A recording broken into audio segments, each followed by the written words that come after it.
İmtahana artıq 4 gün qalıb. Mən o biri 5 gün, 6 günün çəkmişəm, amma ki həm çox çəkməmişəm, həm də ki izləməyə vaxt falan olmayıb deyə.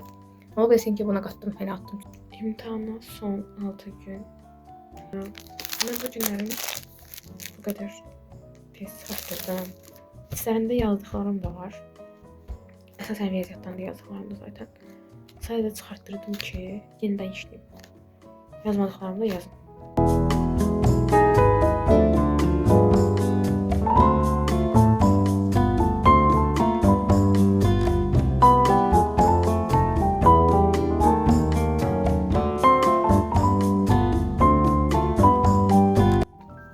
Günün davamına keçdik.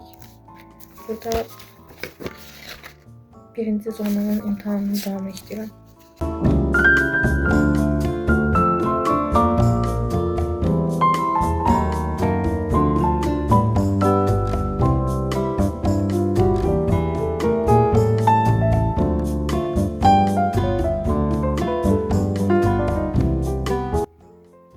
İndi sabah mənim ingilis dilim var, onsuz da hər gün ingilis dilim var. Mənim verdiyi tapşırıqları işləyəcəm. Definitionlar verib əzbərləməyə, onu əzbərləyəcəm. Bir də ki, sınaq işləyəcəm. Bir də riyaziyyatdan müəllim bəzi suallar seçib atıb, onları yazacağam. Ki imtahana düşmə ehtimalı var o sualların. Onları yazacağım, başqa da bir şey yoxdur eləlik.